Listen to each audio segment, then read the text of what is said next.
Hello friends, welcome back to my channel. So friends, आज की video में मैं शेयर करूंगी इस डिज़ाइनर वेलवेट कुर्ती की कटिंग स्टिचिंग का वीडियो, बहुत आसान तरीके से स्टेप बाय स्टेप। तो वीडियो को अच्छे से समझने के लिए वीडियो को एंड तक ज़रूर देखें। सो गाइज, स्क्रीन पर आप मेजरमेंट देख सकते हैं। इसी मेजरमेंट को फॉलो करते हुए हम आज की कुर्ती रेडी करेंगे। आप अपने हिसाब से ये कुर्ती बना सकते हैं। सो गाइज़, ये कुर्ती बनाने के लिए मैंने 2.5 मीटर वेलवेट फैब्रिक लिया है। इस फैब्रिक को हम शैनिल भी बोलते हैं। तो यहाँ पर हमारा ये 2.5 मीटर फैब्रिक काफ़ी है। अगर आप 40 चेस्ट से ज़्यादा के लिए बना रहे हैं तो आपको 3 मीटर फैब्रिक लेना पड़ेगा। तो चलिए शुरू करते हैं हम आज का वीडियो को एंड तक ज़रूर देखें। सो गाइज़, यहाँ पर देखिए, ये हमारा वेलवेट फैब्रिक है। ये फैब्रिक थोड़ा सा स्ट्रेचेबल होता है एंड इस फैब्रिक का जो विड्थ होती है वो काफ़ी ज़्यादा होती है। सो मैं आपको यहाँ ओपन करके इसकी लेंथ और विड्थ दिखा देती हूँ। देखिए, ये इसकी विड्थ है, तो विड्थ जो इसकी है वो 60 इंच है। इससे भी ज़्यादा आती है इस फैब्रिक में। सो मेरे पास 60 इंच विड्थ का फैब्रिक है और जो इसकी लेंथ है वो किनारी वाली साइड से डबल फोल्ड करके 50 इंच है। इट मीन्स ये 2.5 मीटर फैब्रिक है। तो यहाँ से किनारी वाली साइड से इसकी लेंथ है। अब देखिए, हमने किनारी वाली साइड से फैब्रिक को डबल फोल्ड कर रखा है। इसके बाद हमने इसका एक कॉर्नर पकड़ना है एंड इस कॉर्नर को हमने दूसरे साइड में इस तरह से ट्रायंगल शेप में मिला देना है। सो ये हमारा इस तरह से ट्रायंगल शेप में 4 फोल्ड हो जाएगा। अब इसको हमने अच्छे से सेट कर लेना है इस तरह से। अब यहाँ पर देखिए, ये हमारी 2 साइड ओपन है और एक साइड हमारी फोल्डेड है। सो ये कुछ इसी तरह से रहेगा। इसके बाद ये वाली साइड हमारी फोल्डेड साइड है। अब हमने इस वाले कॉर्नर से कमर की मार्किंग करनी है। सो कमर की मार्किंग के लिए हमारी कमर का जो भी साइज़ है उसका 4th पार्ट करना है, यानी 4 से डिवाइड करना है और उसमें 1 से 1.5 इंच प्लस कर लेना है। सो मैं यहाँ पर 1.5 इंच प्लस करूँगी। सो ये हो गया 9.5 इंच। तो 9.5 इंच को हमने इंची टेप को इस तरह से गोल घुमाते हुए एक मार्क कर लेना है ओपन साइड में। एंड यहाँ से जो भी लेंथ आती है हमने इंची टेप को इस तरह से रखना है और नीचे से इंची टेप को आगे की तरफ गोलाई में घुमाते हुए मार्क करते जाना है। सो इस तरह से हमने मार्क कर लिया है। अब इसको हमने अच्छे से डार्क कर लेना है। अब हमने अपने घेरे की लेंथ लेनी है। सो देखिए, कमर की मार्किंग पर हमने अपने टॉप पार्ट की रेडी लेंथ रखनी है। जहाँ से हमने कमर की मार्किंग की है यहाँ से हम 15 इंच की लेंथ पर ऊपर रखेंगे, यानी टॉप पार्ट हमारा 15 इंच रेडी रहेगा। इसके बाद हमने इंच टेप को नीचे तक की तरफ रखना है और जो हमारी कुर्ती का फ्रंट वाला पार्ट रहेगा, यानी जो हाई वाला पार्ट होगा, उसकी लेंथ लेंगे। तो मैं यहाँ पर 38 इंच पर मार्क करूँगी। इसके बाद हमने कुर्ती का बैक वाला पार्ट जो रहेगा, यानी 48 इंच पर मैं इसकी लेंथ पर मार्क कर दूँगी। तो बैक वाली लेंथ हमने 48 इंच ली है। अब देखिए, जहाँ हमारा 48 इंच है वहाँ पर हमने इंच टेप को इस तरह से रखना है एंड जो भी लेंथ आती है ऊपर तक, वहाँ से चेक करके हमने फोल्डेड साइड में भी इंच टेप को उतनी लेंथ पर रखना है और यहाँ से मार्किंग करना स्टार्ट करना है। अब बराबर लेंथ लेते हुए हम आगे की तरफ मार्क करते जाएंगे। सो गाइज़, हमारा जो घेरे की बैक वाली लेंथ है वो 48 इंच रहेगी रेडी लेंथ। तो हमने इस तरह से मार्क कर लिया है। इसके बाद हमने इन मार्किंग पर कटिंग कर लेनी है। तो गाइज़, ये कटिंग हम अपने बैक वाले घेरे की कटिंग कर रहे हैं, यानी जो हमारा बैक वाला घेरा होगा उसकी लेंथ पर हमने कटिंग कर दी है। अब आप देख सकते हैं इतना हमारा फैब्रिक बचा है। सो ये जो हमारा फैब्रिक बचा है ये डबल फोल्डेड है एंड इस फैब्रिक में से हम अपनी स्लीव्स और टॉप पार्ट बनाएंगे। तो यहाँ से देख सकते हैं आप, अभी ये डबल फोल्डेड है। अब देखिए, ये हमारी ओपन वाली साइड है। यहाँ से हमने अपने फ्रंट पार्ट का मार्क किया था, यानी हमारे घेरे का जो फ्रंट पार्ट था। अब इस मार्क को हमने इस तरह से मार्क करना है। सो यहाँ पर हमारा जो शैनिल है उस पर मार्किंग अच्छे से दिख नहीं रही है, तो मैं यहाँ पर आपको कटिंग करके दिखाऊंगी, जहाँ पर आपको अच्छे से विजिबल हो जाएगा कि जो हमारे फ्रंट की शेप आएगी वो हाई में आएगी, किस तरह से आएगी। सो फ्रेंड्स, ये जो कटिंग करेंगे हम, ये सिर्फ 2 लेयर में करेंगे जो हमारी फ्रंट में आएगी। सो यहाँ पर हमारी 2 लेयर ऊपर की साइड में, किनारे वाली साइड में है। सो हमने इनको यहाँ से कट कर लेना है। एंड गाइस, जो हमने शैनिल यानी वेलवेट का फैब्रिक सीने के लिए निडल यूज़ करते हैं वो 11 नंबर की निडल यूज़ करते हैं, जिससे हमारा शैनिल परफेक्ट स्टिचिंग होती है। तो लीजिए, ये हमारे हाई वाले घेरे की कटिंग हो चुकी है। इसके बाद हमने इसमें कुछ नॉचेस लगाने हैं। सो छोटा सा नॉच हम यहाँ पर लगाएंगे एंड इसके बाद हमने ये वाली साइड, जो हमारी फोल्डेड साइड है, यहाँ पर एक नॉच लगाएंगे इस तरह से। अब मैं आपको दिखा देती हूँ ये किस तरह से आएगा। सो एक साइड से ये ओपन है, यहाँ से जो हमारा फ्रंट में आएगा। सो अब हमने जो सेंटर का नॉच लगाया था ये इसके सामने बिल्कुल इस तरह से आएगा। कुछ इस तरह से। सो जहाँ से ओपन साइड है हमारे घेरे की, वहाँ से हमने 1.5 इंच फैब्रिक दोनों साइड से फोल्ड करना है। इसके बाद बचे हुए फैब्रिक में से हम अपने टॉप पार्ट की लेंथ और विड्थ के अकॉर्डिंग फैब्रिक निकाल लेंगे। तो डबल फोल्ड फैब्रिक को हमने इस तरह से 4 फोल्ड करना है, इस तरह से। अब जो भी हमें विड्थ चाहिए उसके हिसाब से हमने फैब्रिक को आगे बढ़ा लेना है। तो मैं यहाँ पर 12 इंच की विड्थ रखूँगी। 10 इंच पर हमारे टॉप पार्ट की फिटिंग आएगी, यानी 40 का बस्ट है, और जो लेंथ है वो हम 1 इंच लेंगे, एक्स्ट्रा लेंगे। सो इस तरह से हमने लेंथ और विड्थ निकाल ली है। लेंथ मुझे 15 इंच पर रेडी चाहिए, तो मैं 1 इंच एक्स्ट्रा ले रही हूँ। 16 इंच पर इसकी लेंथ लेकर इसको कट कर देंगे। सो गाइज़, वीडियो में एंड तक बने रहे, मैं आपको स्टेप बाय स्टेप पूरी कुर्ती की कटिंग स्टिचिंग बताऊंगी। तो देखिए, इस तरह से हमारा टॉप पार्ट निकल चुका है। इसके बाद हम अपने शोल्डर का हाफ लेंगे, जो 7.5 इंच लेंगे, बिकॉज हम बोट नेक बनाएंगे। एंड आर्म होल की लेंथ हम 7 इंच लेंगे, इस तरह से। अब यहाँ से हम अपने बस्ट का 4th पार्ट करेंगे, जो है 10 इंच, और 10 इंच पर मार्क कर देंगे। इसके बाद हमने इसमें आर्म होल की शेप देनी है, इस तरह से। अब यहाँ से हमने अपने कमर का 4th पार्ट करना है, जो है 8 इंच, यानी 32 इंच कमर है। अब दोनों पॉइंट को इस तरह से हम लाइन अप कर देंगे। एंड इसके बाद 1.5 से 2 इंच हम आगे की तरफ सीमिंग अलाउंस ले लेंगे। अब यहाँ से हमने कंधी डाउन कर देनी है 1/2 इंच। अब जो भी हमने मार्किंग की है उस पर हम कटिंग कर लेंगे। सो ये 1/2 इंच हमारी कंधी डाउन की है, और यहाँ से हमने अपने बैक आर्म होल की मार्किंग की थी। इसके बाद हमने सीमिंग अलाउंस लेते हुए यहाँ से कट कर देना है। अब देखिए, नीचे की साइड से ऊपर की तरफ 1 इंच पर मार्क करेंगे, एंड इसको हमने नीचे की तरफ गोलाई देते हुए कर्व शेप में मार्क करना है, इस तरह से। और यहाँ से अपने फ्रंट आर्म होल की मार्किंग कर लेनी है 1/2 से 1.25 इंच अंदर की तरफ। इसके बाद हमने अपना नेक मार्क करना है। सो ये वाला फैब्रिक हमारा घेरे में से बचा हुआ है, जो कमर की साइड से बचा था, तो ये हमारा डबल फोल्ड है, इस तरह से। अब हमने इसको 4 फोल्ड कर लेना है यहाँ से, और इसकी फोल्डेड साइड को हमने टॉप पार्ट की फोल्डेड साइड में इस तरह से बराबर मिलाते हुए रखना है।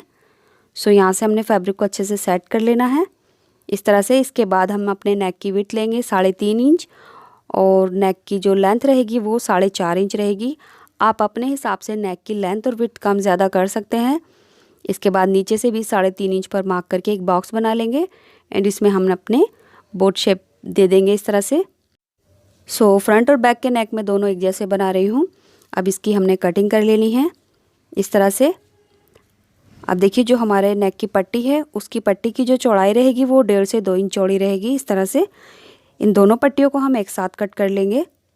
सो ये दोनों पट्टियाँ हमारी फ्रंट और बैक के लिए यूज़ होंगी, इस तरह से। इसके बाद हमने कमर की साइड में से जो गोलाई की मार्किंग की थी, यहाँ से भी कट कर लेंगे।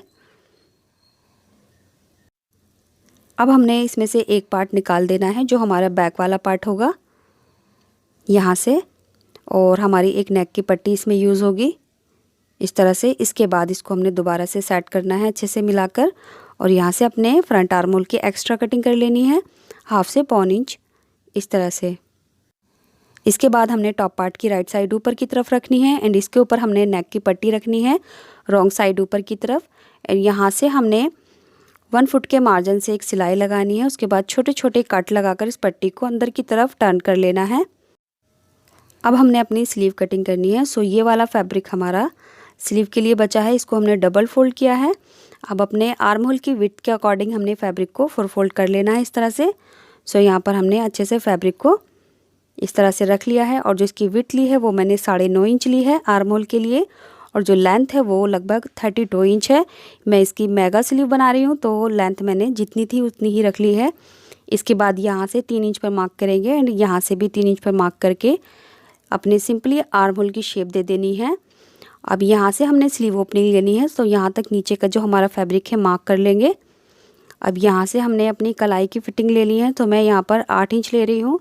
सो 8 का हाफ होता है 4 इंच, 1 इंच प्लस कर लेंगे सीमिंग अलाउंस के लिए, तो 5 इंच पर हमने मार्क कर दिया है। अब इसको दोनों मार्क को हमने इस तरह से मिला देना है। सो ये हमारी स्लीव की मार्किंग हो चुकी है। इसके बाद हम इसकी कटिंग कर लेंगे। सो गाइस, स्लीव आप अपने हिसाब से बना सकते हैं। मैं यहाँ पर चूड़ीदार स्लीव बना रही हूँ, यानी मेगा स्लीव बना रही हूँ। सो जितना फैब्रिक था मैंने इसको सब यूज़ कर लिया है। तो इस तरह से ये हमारी स्लीव कट हो चुकी है। तो यहाँ पे हमने फिनिशिंग के साथ अपनी स्लीव को कट कर लेना है, इस तरह से। सो गाइस कटिंग हमारी कंप्लीट हो चुकी है। इसके बाद हमने दोनों टॉप पार्ट के नेक को रेडी कर लेना है। सो कुछ इस तरह से हमने दोनों नेक को रेडी कर लिया है, पट्टी लगाकर अंदर की तरफ टर्न कर दिया है। इसके बाद हमने दोनों की कंधियाँ जॉइन कर दी हैं। कंधी जॉइन करने के बाद हमने दोनों की साइड से फिटिंग लगा लेनी है। सो यहाँ पर मैंने दोनों से तरफ से फिटिंग लगा ली है। इसके बाद मैं इसको सीधी तरफ टर्न कर दूँगी। सो गाइस वीडियो में कोई ऐसी बात जो आपको अच्छे से समझ नहीं आई हो या मैं आपको अच्छे से नहीं समझा पाई हूँ, सो आप मुझे कमेंट में पूछ सकते हैं, वहाँ पर मैं डेफिनेटली आपको अच्छे से रिप्लाई करूँगी। तो देखिए टॉप पार्ट हमारा राइट साइड में टर्न हो चुका है। इसके बाद हमने इसका जो घेरा कट किया था उसको सेट करना है। सो यहाँ से हमने जो घेरा लिया है उसको सेट करना है। ये हमारा राइट साइड में टर्न हो चुका है और जो घेरे की कमर की साइड है उसको टॉप पार्ट की कमर की साइड से हमने अच्छे से मिलाकर सेट कर लेना है। सो फ्रेंड्स यहाँ पर आप देख सकते हैं जो घेरा है हमारा डबल फोल्ड है और जो टॉप पार्ट है वो भी हमारा डबल फोल्ड है। अब दोनों की कमर की साइड को हमने बराबर रखना है इस तरह से, और जितना भी एक्स्ट्रा फैब्रिक है ओपन साइड में वहाँ से हमने उतना फैब्रिक अंदर की तरफ फोल्ड कर देना है। सो दोनों को हमने अलग अलग फोल्ड करना है। सो मेरा यहाँ पर लगभग 1.5 इंच फैब्रिक एक्स्ट्रा है क्योंकि मैंने 1.5 इंच एक्स्ट्रा लिया था कमर की कटिंग के लिए। सो यहाँ पर हमने इसको 1.5 इंच फैब्रिक को अंदर की तरफ फोल्ड कर देना है इस तरह से, और यहाँ पर हमने एक सिलाई लगा देनी है। तो इस तरह से ये हमारी दोनों कमर बराबर हो जाएंगी। यहाँ पर आप देख सकते हैं दोनों साइड से मैंने 1.5 इंच की पट्टी अंदर की तरफ फोल्ड की हैं एंड जो हमारे टॉप पार्ट की कमर है और घेरे की कमर है अब वो दोनों बराबर हैं। अब हमने इन दोनों को सेट करना है एक दूसरे के साथ।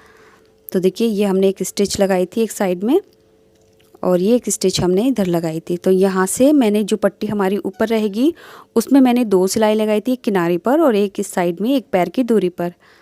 अब इस पट्टी को हमने नीचे की तरफ रखना है इस तरह से और यहाँ पर हम एक पिन लगा देंगे। अब आप ये देखिए जो हमारा टॉप पार्ट का सेंटर है और जो फ्रंट साइड में हमारा हाई वाला पार्ट है इनको आमने सामने मिलाएंगे, यानी टॉप पार्ट का जो फ्रंट पार्ट है वो हमारे स्लिट पे आएगा, जो हमारे फ्रंट का हाई रहेगा घेरे का। तो दोनों को आमने सामने रखेंगे और दोनों के सेंटर को बराबर मिलाते हुए यहाँ से हम इसको सेट कर देंगे। तो मैं यहाँ पर एक पिन और लगा देती हूँ इस तरह से। अब यहाँ से कमर की साइड से इसको हमने बराबर रखना है और पूरे सर्कल में 1/2 इंच के दबाव पर एक स्टिच लगा देनी है। सो गाइस टॉप पार्ट और घेरे के फ्रंट को हमने एक दूसरे के सामने रखना है और अच्छे से बराबर मिला के उसको हमने इस तरह से सिल देना है। सो देखिए दोनों एक दूसरे के साथ जॉइन हो चुके हैं और जो स्लिट है हमारा वो कुर्ती के फ्रंट में आया है इस तरह से। अब आप चाहें तो इसको पूरा बंद कर सकते हैं एक सिलाई लगाकर, और आप चाहें तो इसको बिल्कुल ओपन रख सकते हैं, या फिर आप चाहें तो इसको यहाँ से थोड़ा सा इसको सिल सकते हैं और थोड़ा सा इसको ओपन रख सकते हैं। इसके बाद आप इसके ऊपर बटन भी लगा सकते हैं किसी भी तरह के। अब हमने अपने घेरे का बॉटम फोल्ड करना है। सो यहाँ पर मैं इसको इस तरह से 1/2 इंच डबल फोल्ड करके पूरा घेरा फोल्ड कर दूँगी एंड इसके बाद अब हमने अपनी स्लीव जॉइन करनी है। सो यहाँ पर मैंने जो स्लीव कट की थी सिंपली इसको हमने फिटिंग लगा लेनी है इस तरह से एंड दोनों स्लीव को हमने अपने कुर्ती के आर्म होल से सेट कर देना है। आप चाहें तो टॉप पार्ट में फिटिंग लगाने से पहले भी ये स्लीव लगा सकते हैं, बट मैं लास्ट में लगाती हूँ। सो देखिए इस तरह से दोनों स्लीव मैंने जॉइन कर ली हैं और कुछ इस तरह से हमारी ये कुर्ती रेडी हो चुकी है। और इसके बाद अब मैं आपको दिखाती हूँ इस कुर्ती को पहनकर इसका फाइनल लुक। सो गाइज़ ये है हमारी कुर्ती का फाइनल लुक। इस कुर्ती को मैंने रेड ट्राउज़र के साथ टीम अप किया है। ये मेरा स्ट्रेट ट्राउज़र है, इसकी वीडियो मैं पोस्ट कर चुकी हूँ। सो अगर आपको इस तरह का ट्राउज़र बनाने में कुछ दिक्कत आती है तो आप मेरे चैनल पर देख सकते हैं, यह लिंक मैं डिस्क्रिप्शन बॉक्स में दे दूँगी जहाँ से आप ट्राउज़र की कटिंग स्टिचिंग का वीडियो डायरेक्ट देख सकते हैं। सो गाइज इस तरह से हमारी ये ब्यूटीफुल सी velvet high low kurti ready हो चुकी है जिसमें हमने फ्रंट स्लिट बनाया है। सो गाइज चलिए अब डिस्कस कर लेते हैं इस वीडियो में आने वाले क्वेश्चंस। सो सबसे पहले जो इसका कॉमन क्वेश्चन है कि जो शैनिल का जो हम सिलाई करते हैं उस पर हमारी परफेक्ट स्टिच सिलाई नहीं होती, बड़ी चाल आती है, यानी टाप आता है हमारे कपड़े पे, या फिर हम सीने के बाद हमारी जो शैनिल है या वेलवेट है वो ड्रेस सिलाई की जगह से कट जाती है। सो फ्रेंड्स अगर आपको ये सारी दिक्कत आती है वेलवेट सीने में, सो आप 11 नंबर की सुई का इस्तेमाल करें। अगर आप 11 नंबर की नीडल से वेलवेट ड्रेस बनाएंगे, सो आपको कभी भी इस तरह की कोई प्रॉब्लम नहीं होगी, परफेक्ट स्टिचिंग आएगी और कभी भी आपका जो फैब्रिक है वो सिलाई पे से नहीं कटेगा। इसके बाद इसका जो मेजरमेंट है वो यंग गर्ल्स और लेडीज़ के लिए है। सो आप वीडियो में देख सकते हैं जो साइज़ हमने वीडियो में पहना है उसका परफेक्ट फिटिंग है। सो शैनिल का फैब्रिक थोड़ा सा स्ट्रेचेबल होता है, सो इसको बड़ी आसानी से कम ज़्यादा साइज़ वाले भी पहन सकते हैं। इसके बाद भी आपके अगर कोई सवाल हैं तो आप मुझे कमेंट में पूछ सकते हैं, जहाँ पर मैं डेफ़िनेटली आपको रिप्लाई करूँगी। साथ ही साथ आप मुझे इंस्टाग्राम और फेसबुक पेज पर भी फॉलो करें, लिंक आपको डिस्क्रिप्शन बॉक्स में मिल जाएगा। सो गाइज़, वीडियो पसंद आए तो प्लीज़ वीडियो को लाइक करें और चैनल को सब्सक्राइब करके बेल बटन ज़रूर दबाएँ। Thanks for watching.